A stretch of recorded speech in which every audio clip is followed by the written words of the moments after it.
Avez-vous déjà regardé quelqu'un en position de pouvoir en vous demandant « Comment a-t-il pu arriver là ?» Nous l'avons tous constaté, des personnes apparemment incompétentes accèdent à des postes d'autorité, tandis que des individus plus compétents restent dans l'ombre. Pensez à l'empereur Néron, célèbre pour jouer de la lyre pendant que Rome brûlait, ou plus récemment à des dirigeants d'entreprises comme Elizabeth Holmes, qui a créé une société valant des milliards sur une technologie qui n'a jamais fonctionné. C'est un schéma si courant qu'il semble presque délibéré, mais que se passerait-il si c'était vrai?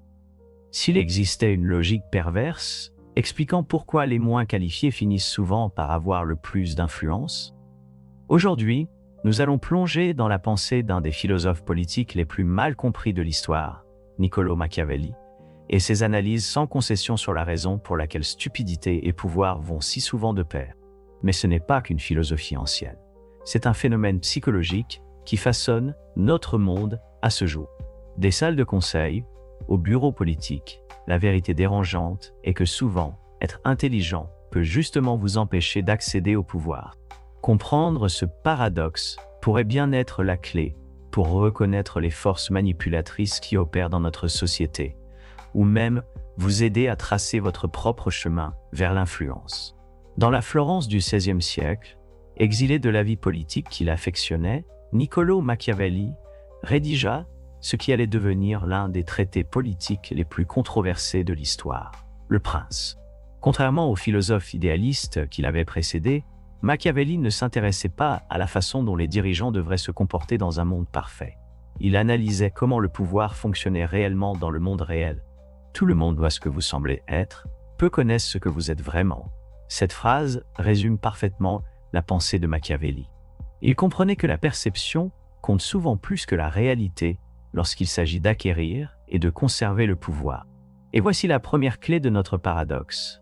Paraître compétent est souvent plus important qu'être réellement compétent. Machiavelli a observé que les dirigeants qui affichent trop d'intelligence provoquent souvent leur propre chute. Pourquoi? Parce que l'intelligence s'accompagne généralement de certains traits qui peuvent se révéler des faiblesses dans les luttes de pouvoir. Des traits comme la pensée nuancée, les considérations éthiques et la conscience de soi. Imaginez ce qui se passe lorsqu'une personne vraiment intelligente intègre une structure de pouvoir. Ils ont tendance à percevoir de la complexité, là où d'autres voient de la simplicité. Ils reconnaissent les limites, là où d'autres font des promesses excessives. Ils se remettent en question, là où d'autres affichent une confiance absolue. Dans des environnements où l'affirmation audacieuse prime sur la réflexion approfondie, ces traits intellectuels deviennent un handicap. Observez le contraste entre quelqu'un comme Socrate, qui mettait tout en question et a finalement été condamné à mort par la démocratie athénienne, et des dirigeants populistes à travers l'histoire qui ont accédé au pouvoir en proposant des certitudes simples et absolues. La célèbre sagesse de Socrate, « Je sais que je ne sais rien », a fait de lui un géant philosophique, mais un échec politique. Pendant ce temps, d'innombrables dirigeants se sont imposés en affirmant être les seuls détenteurs de toutes les réponses. Une étude controversée de 2017, publiée dans le Journal of Management, suggère quelque chose qui pourrait vous troubler. L'intelligence est positivement corrélée à l'efficacité du leadership, seulement jusqu'à un quotient intellectuel d'environ 120. Au-delà de ce seuil, une intelligence supplémentaire devient en réalité un frein à l'émergence du leadership. Les chercheurs avancent que les personnes exceptionnellement intelligentes ont du mal à se connecter et à influencer celles qui ne peuvent pas suivre leur raisonnement complexe. Réfléchissez-y. Être trop intelligent pourrait en fait vous empêcher d'accéder à des postes de direction. Que vous croyez ou non cette étude, elle nous invite à repenser quel type d'intelligence aide réellement à obtenir du pouvoir. Mais l'intelligence pure n'est pas le seul facteur en jeu. Si l'intelligence peut parfois être un obstacle dans les jeux de pouvoir, quelles qualités permettent vraiment de gravir les échelons? Cela nous conduit à un principe psychologique qui explique pourquoi nous suivons si souvent les mauvaises personnes. Avez-vous déjà remarqué que la voix la plus forte dans une pièce devient souvent la plus influente, peu importe ce qu'elle dit réellement? Ce phénomène trouve ses racines profondément ancrées dans notre psychologie. Dans les années 1990, les psychologues David Dunning et Justin Kruger ont identifié ce que nous appelons aujourd'hui l'effet Dunning-Kruger, un biais cognitif selon lequel les personnes peu compétentes surestiment grandement leurs capacités, tandis que les véritables experts ont tendance à sous-estimer les leurs, conscients de tout ce qu'ils ignorent. L'idiot croit qu'il est sage, mais l'homme sage sait qu'il est un idiot. Shakespeare a exprimé ce principe des siècles avant que la psychologie ne lui donne un nom. Mais Machiavel aurait immédiatement reconnu cela comme une vérité fondamentale des dynamiques de pouvoir. Des recherches récentes confirment que ce biais opère dans des contextes de leadership. Une étude de 2020, publiée dans le Journal of Personality and Social Psychology, a montré que les individus affichant trop de confiance étaient plus susceptibles d'être perçus comme des leaders par leurs pairs, indépendamment de leurs véritables compétences. L'apparence de certitude se révélait plus convaincante que l'expertise réelle. Prenons l'exemple de figures comme George Armstrong Custer, dont l'extrême confiance a mené à des décisions militaires désastreuses, mais qui lui a néanmoins valu des promotions rapides et des adeptes dévoués. Ou considérons l'industrie technologique, où les fondateurs qui s'expriment avec une vision absolue obtiennent souvent des financements importants, comparés à des entrepreneurs plus équilibrés et expérimentés. Adam Neumann de WeWork en est un parfait exemple. Malgré un modèle commercial douteux, sa confiance inébranlable lui a permis d'attirer des milliards d'investissements et un suivi quasi cultuel. Ce phénomène se répète à l'échelle mondiale. Masayoshi, son de SoftBank au Japon, a perdu 70 milliards de dollars dans des investissements ratés, tout en conservant la confiance des investisseurs grâce à une personnalité hors norme. Les oligarques russes ne sont pas devenus puissants grâce à leurs compétences, mais par leur connexion et leur assurance durant la privatisation post-soviétique. En revanche, Singapour a mis en place des mesures spécifiques pour empêcher que la confiance l'emporte sur la compétence dans la sélection des dirigeants. En 2012, des chercheurs de Stanford et de l'Université de Houston ont découvert que le narcissisme, plutôt que la compétence, pourrait être le meilleur prédicteur de l'émergence d'un leader au sein de groupes non structurés. Les groupes dirigés par des narcissiques ne performaient pas mieux. Ils avaient simplement l'impression de mieux réussir. Pourquoi cela arrive-t-il? Nos cerveaux utilisent des raccourcis mentaux pour juger les autres. La confiance est un signe de compétence, tandis que la détermination traduit une clarté d'esprit. Ces raccourcis ont été utiles à nos ancêtres dans des environnements simples, mais posent problème dans notre monde contemporain complexe, où la vraie expertise consiste souvent à reconnaître l'incertitude. Cette illusion de confiance explique comment des individus incompétents peuvent accéder au pouvoir au départ. Mais un autre mécanisme, plus insidieux encore, entre en jeu. Il les aide à consolider leur position dans les organisations. Machiavel avait observé un élément crucial à propos des structures de pouvoir. Les dirigeants incompétents ont tendance à s'entourer de subordonnés encore moins compétents. Dans Le Prince, Machiavel a écrit « La première méthode pour évaluer l'intelligence d'un dirigeant est de regarder les hommes qu'il a autour de lui. » Ce que Machiavel entendait, c'est que les dirigeants faibles choisissent volontairement des subordonnés moins compétents afin d'éviter toute menace à leur autorité. Cela crée un cercle vicieux où l'incompétence devient institutionnalisée.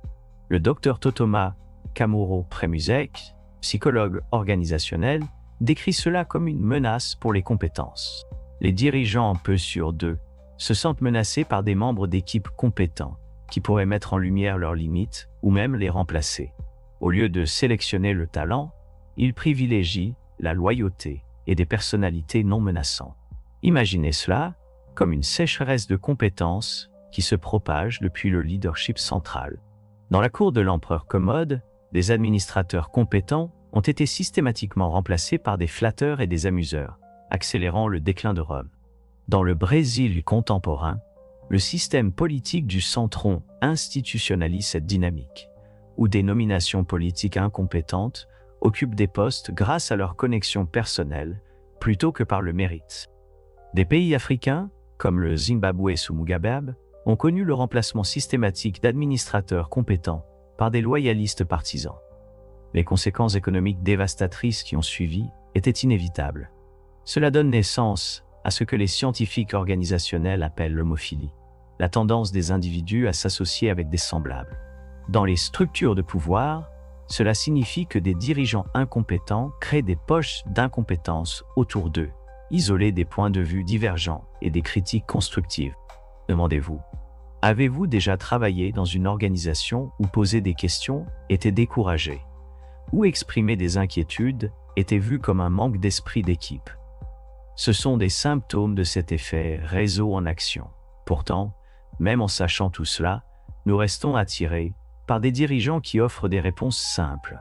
Cette vulnérabilité aide à expliquer pourquoi l'incompétence continue de prospérer malgré nos meilleures intentions. Pourquoi choisissons-nous souvent des dirigeants qui proposent des réponses simples à des problèmes complexes? La réponse se trouve dans la psychologie cognitive et notre besoin fondamental de certitude dans un monde incertain. La véritable expertise est presque toujours teintée de nuances. Les vrais experts comprennent les limites de leurs connaissances.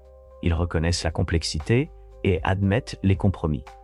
Mais ces vertus intellectuelles peuvent profondément frustrer nos besoins psychologiques. La grande majorité de l'humanité se contente des apparences, comme si elles étaient des réalités, et est souvent plus influencée par ce qui semble être que par ce qui est réellement. Lorsque Machiavel a écrit ces mots, il a identifié un aspect fondamental de la psychologie humaine. Nous aspirons à la certitude, même lorsque celle-ci est ni possible ni réaliste. Pensons à ce qui se passe en temps de crise ou d'incertitude.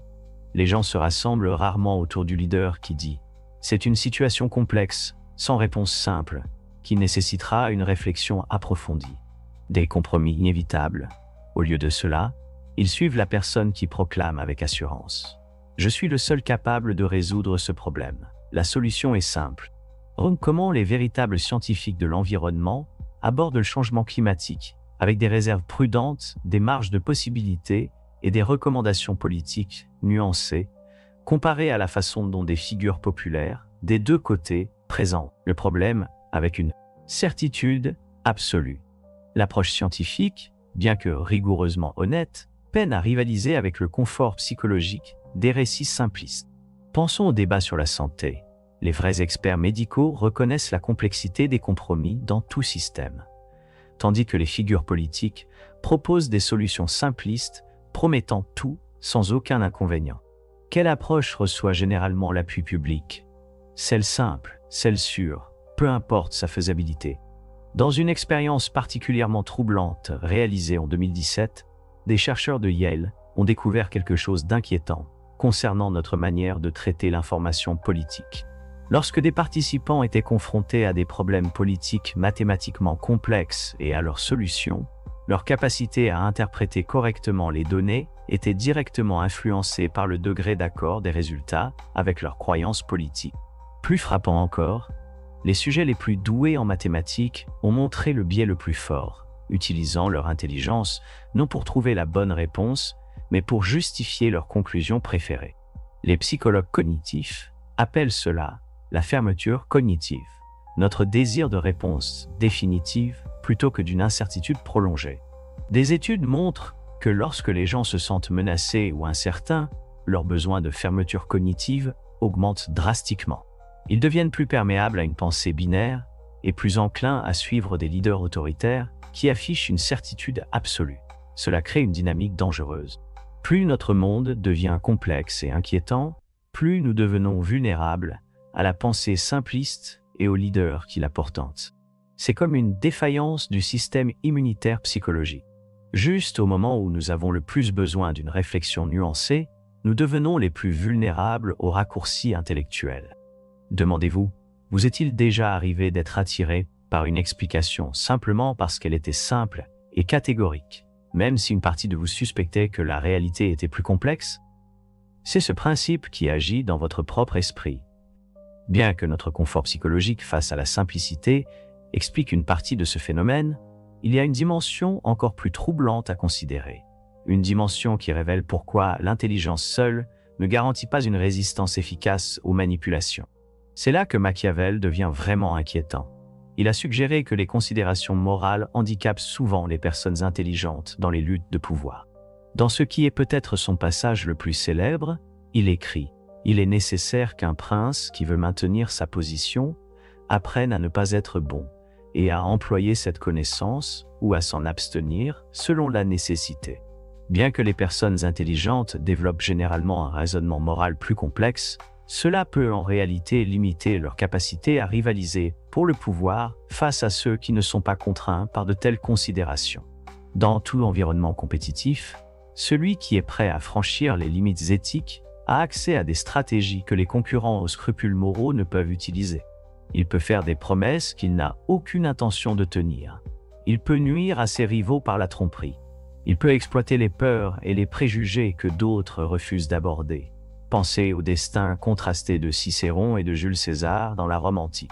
Cicéron, brillant et principiel, a finalement perdu la lutte pour le pouvoir face à César, qui n'hésitait pas à franchir le Rubicon, au sens propre comme au figuré, en brisant les normes que ses adversaires estimaient devoir respecter. Dans des contextes modernes, nous voyons des candidats éthiques lutter contre des adversaires prêts à user de tromperie et d'attaques personnelles. Dans les milieux organisationnels, des chercheurs de l'Université de la Colombie-Britannique ont découvert que des traits psychopathiques, comme le manque d'empathie, étaient positivement liés à une ascension rapide lorsqu'ils s'alliaient à un charme social. Ce schéma se retrouve à travers les cultures, allant de la Chénu en Chine, archétype de femme d'affaires, impitoyable, aux entreprises nordiques où, malgré une forte valorisation culturelle de la collaboration, des leaders manipulateurs dépassent souvent en rapidité, promotion leur pairs, plus éthique. Cela crée ce que les théoriciens des jeux appellent une course au fond. Lorsque des tactiques peu éthiques s'avèrent efficaces, d'autres subissent des pressions pour adopter des approches similaires ou rester sur le bas-côté.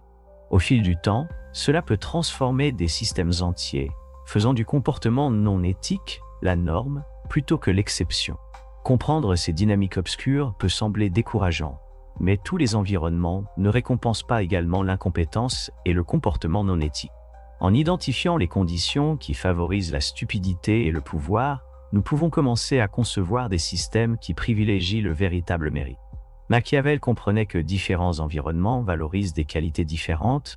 Certains contextes sélectionnent naturellement la compétence, tandis que d'autres créent un terreau favorable à la prospérité de l'incompétence. Qu'est-ce qui détermine le type d'environnement qui émerge? Plusieurs facteurs structurels. Premièrement, les boucles de rétroaction et les mécanismes de responsabilité. Dans les environnements où le retour d'informations est clair et immédiat sur les décisions, l'incompétence est rapidement révélée. Pensez à un chirurgien dont les patients décèdent régulièrement ou à un ingénieur en pont dont les structures s'effondrent. Ces domaines ont tendance à sélectionner la véritable compétence parce que l'échec est visible et a des conséquences graves. Mais dans les environnements où le retour d'informations est retardé, indirect ou facilement manipulé, l'incompétence peut prospérer indéfiniment. Pensez au système politique où les résultats peuvent être attribués à des prédécesseurs ou à des facteurs externes, aux hiérarchies d'entreprise, où les résultats peuvent être masqués par une comptabilité créative, ou aux médias, où l'aspect divertissant prime sur la précision. Tous ces facteurs créent un terrain propice à la montée des incompétents. Deuxièmement, la conception institutionnelle et la répartition du pouvoir. Les systèmes de pouvoir centralisés, avec peu de freins et contrepoids, favorisent l'épanouissement de l'incompétence. L'effondrement de l'Union soviétique a été accéléré par un système concentrant la prise de décision entre des mains peu responsables. En revanche, la gouvernance d'entreprises allemandes à double conseil, qui sépare la direction de la supervision, offre une résistance structurelle à un leadership incompétent. Troisièmement, l'asymétrie de l'information et la complexité. Lorsque le succès est facilement mesurable et comparable, le mérite tend à primer. En revanche, lorsque les objectifs sont flous ou que le succès est évalué de manière subjective, le style l'emporte souvent sur le fond. Les individus jugent généralement plus sur l'apparence que sur les actions, car tout le monde peut vous voir, mais peu peuvent vraiment vous connaître. Ce que Machiavel a reconnu ici, c'est que la plupart des gens évaluent les autres en fonction d'impressions superficielles, plutôt que d'une compréhension approfondie, surtout dans des domaines complexes où peu possèdent l'expertise nécessaire pour porter un jugement éclairé. Quatrièmement, les structures d'incitation économique. Des systèmes qui récompensent la performance à court terme plutôt que les résultats à long terme créent un terreau fertile pour un leadership incompétent doté d'un charme superficiel. La crise financière de 2008 illustre comment des structures d'incitation favorisant les profits immédiats, sans tenir compte des risques, ont conduit à un leadership privilégiant l'apparence à la substance. Demandez-vous, dans votre propre vie, quels facteurs environnementaux encouragent la compétence et lesquels permettent à l'incompétence de prospérer. Comprendre ces forces structurelles peut vous aider à tracer votre propre chemin et à reconnaître quand les systèmes sont vulnérables à la manipulation. Même dans des systèmes bien conçus, des leaders incompétents peuvent tout de même émerger en utilisant des tactiques psychologiques spécifiques qui leur permettent de manipuler la perception et de neutraliser l'opposition. Les leaders incompétents ne conservent pas le pouvoir par hasard. Ils déploient des tactiques psychologiques précises pour consolider leur position, des tactiques que Machiavel aurait immédiatement identifiées. Tout d'abord, ils exploitent le tribalisme et la politique identitaire en créant des groupes d'appartenance clairs et des groupes d'exclusion. Ils transforment la critique fondée en attaques perçues provenant d'ennemis. Cela les protège de toute responsabilité tout en renforçant l'attachement émotionnel de leurs partisans. Les psychologues appellent cela la fusion identitaire. Lorsqu'un leader parvient à lier son identité personnelle à celle du groupe d'un suiveur, alors défier le leader revient à attaquer le groupe lui-même et par extension, l'identité même du suiveur. Pensez à la façon dont des chefs de secte, comme Jim Jones ou des figures autoritaires, à travers l'histoire, ont cultivé des mentalités de type « nous contre eux ». En Malaisie, l'ancien Premier ministre Najib Razak a exploité les divisions ethniques pour se maintenir au pouvoir, malgré des scandales de corruption. La polarisation du Brésil sous Bolsonaro a montré comment l'identité tribale pouvait supplanter la réalité factuelle. Deuxièmement, il tire parti de la charge cognitive et de la surcharge d'informations en instaurant sans cesse le chaos, des crises et des controverses. Les leaders incompétents épuisent nos ressources cognitives. Lorsqu'on est occupé à traiter un flux incessant d'indignation, il nous reste peu d'énergie mentale pour une analyse critique ou une résistance organisée. En troisième lieu, ils emploient ce que George Orwell appelait la double pensée, la capacité de maintenir simultanément des croyances contradictoires. En changeant constamment de position et en réécrivant l'histoire, ils créent un environnement où la vérité semble subjective et où la responsabilité devient impossible. La foule vulgaire est toujours attirée par les apparences, et le monde se compose principalement de la vulgarité. Lorsque Machiavel a écrit ces mots, il ne méprisait pas les gens ordinaires. Il reconnaissait une vulnérabilité psychologique que nous partageons tous. Notre architecture cognitive a évolué pour un monde plus simple, nous rendant susceptibles à la manipulation dans des environnements d'information complexes.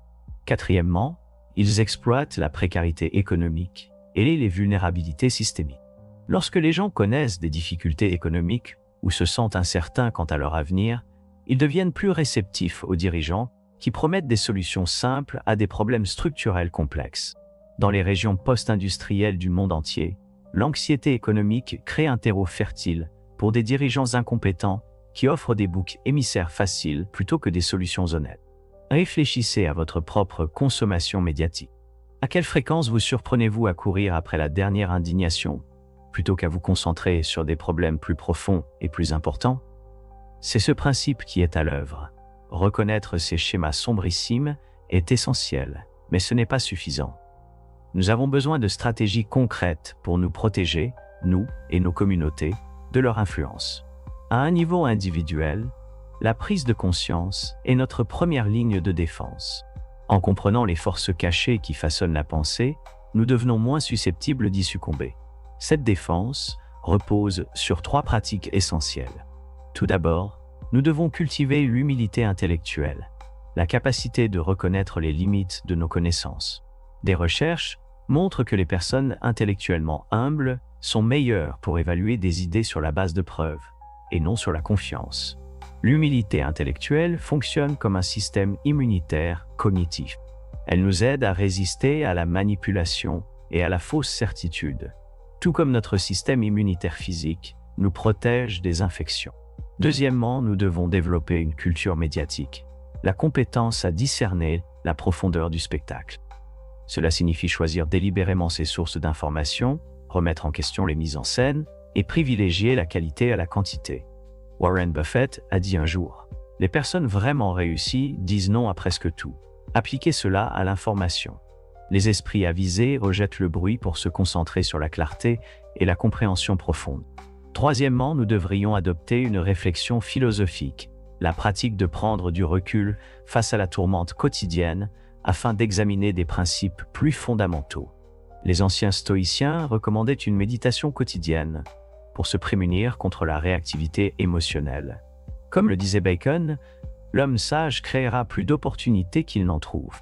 La réflexion nous donne le pouvoir de devenir des acteurs actifs dans la formation de notre environnement mental et pas seulement des consommateurs passifs.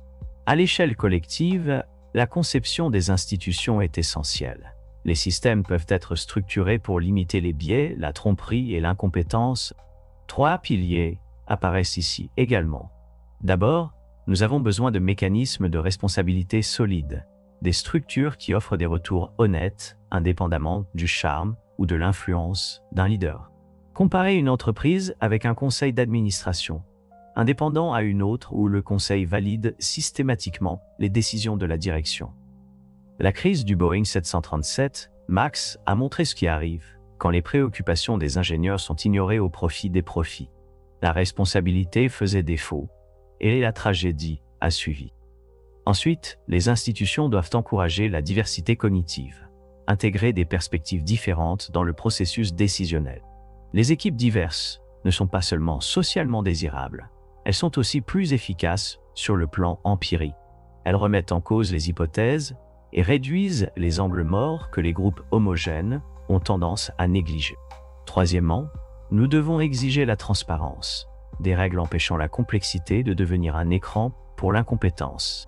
Les lois sur la transparence gouvernementale ou les déclarations de conflits d'intérêts en médecine rendent plus difficile de se cacher derrière le jargon ou le secret. L'éducation réunit ces éléments. Il ne suffit pas d'enseigner des compétences techniques, il faut privilégier la pensée critique et le raisonnement éthique. Athènes a fondé l'académie et Florence a nourri les humanistes. Les grandes civilisations n'enseignent pas seulement, elles cultivent la sagesse. Alors, posez-vous la question au sein de votre communauté, lesquelles de ces protections sont en place et lesquelles manquent. Et si nous repensions nos systèmes autour de la compétence, de l'humilité et de la vérité, quel monde pourrions-nous bâtir? Alors que nous approchons de la fin de cette exploration, revenons à l'homme qui l'a inspiré. Que penserait Machiavel de notre époque moderne? Machiavel a été mal compris pendant des siècles. Il ne prenait pas les stratégies obscures qu'il décrivait, il les exposait. En comprenant comment fonctionne réellement le pouvoir, plutôt que comment nous souhaiterions qu'il fonctionne, il croyait que nous pourrions créer de meilleurs systèmes de gouvernance. Ce ne sont pas les titres qui honorent les hommes, mais les hommes qui honorent les titres. Cette observation profonde nous rappelle que l'autorité en soi ne mérite aucun respect automatique. Le pouvoir doit être mérité par une utilisation digne, quel que soit son détenteur. L'intersection de la philosophie politique machiavélienne et de la psychologie moderne révèle des vérités dérangeantes sur la nature humaine et les systèmes sociaux. Mais ces vérités dérangeantes sont précisément ce dont nous avons besoin si nous espérons construire un avenir meilleur. La voie à suivre n'est pas de faire comme si ces dynamiques n'existaient pas. Il s'agit de les comprendre suffisamment pour pouvoir les dépasser. Il s'agit de concevoir des systèmes qui prennent en compte les vulnérabilités humaines au lieu de les exploiter. Il s'agit de développer des comportements personnels qui renforcent notre résistance à la manipulation. Plus important encore, il faut reconnaître que même si la bêtise peut parfois parvenir au pouvoir, l'intelligence, alliée à un courage moral, reste notre meilleur espoir pour bâtir des sociétés où le mérite compte vraiment. Quelle dynamique avez-vous remarqué dans vos propres communautés? Avez-vous vu des exemples où ces schémas se sont manifestés? Partagez vos réflexions dans les commentaires ci-dessous. Et si cette réflexion vous a plu, pensez à vous abonner et à la partager avec d'autres qui pourraient en tirer profit. Jusqu'à la prochaine fois, souvenez-vous que comprendre l'obscurité ne signifie pas y céder.